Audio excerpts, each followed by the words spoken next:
Imagine a flood that wipes out all life on Earth, a chosen survivor, a divine message, and a boat carrying the seeds of life. Sound familiar? Is this the biblical Noah's Ark, the Epic of Gilgamesh, or something even older? Now, what if all these flood myths, Noah, Gilgamesh, even the Quran, are actually versions of an ancient Hindu tale that's been passed down through the ages? Could the Matsya story be the origin, the source of them all?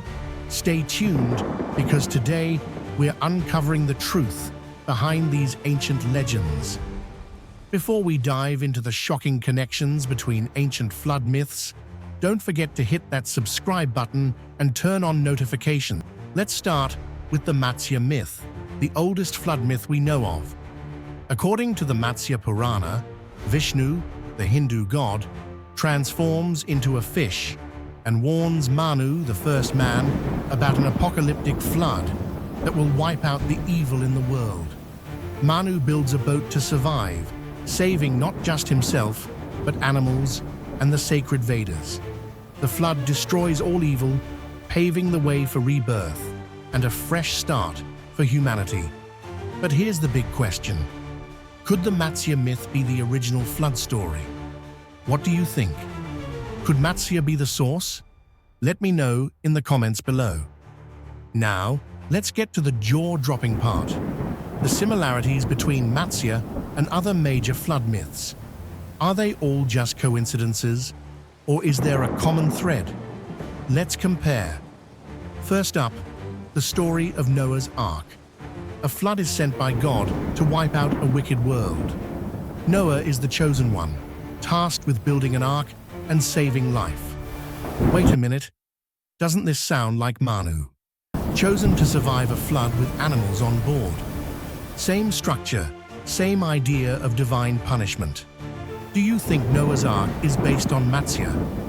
Let me know your thoughts in the comments. Next, the Epic of Gilgamesh. Utnapishtim, warned by the gods, builds a boat to survive a catastrophic flood, just like Manu and Noah. Are we seeing a pattern here?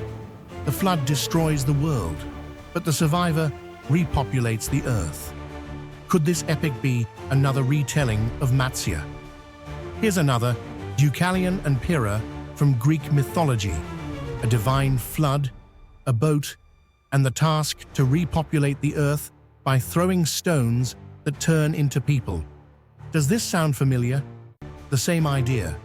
Divine punishment, survival, and the renewal of life.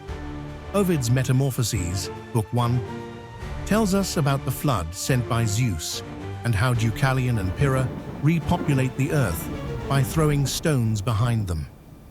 Now let's bring in the Islamic version. In the Quran, Noah, is also warned about a flood sent by Allah to destroy the wicked. Nuh builds an ark and saves a pair of every animal, much like Noah in the Bible.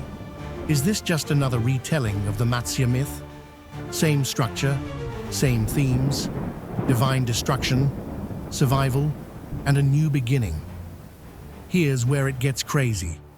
The Matsya myth is believed to date back at least 1500 BCE or earlier, making it one of the oldest known flood stories. And remember, ancient Indo-Aryans were connected to Sumerians, Mesopotamians, and the Mediterranean through trade and migration.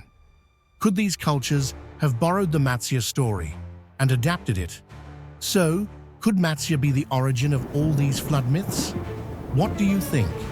Drop your comments below. I'd love to hear your thoughts.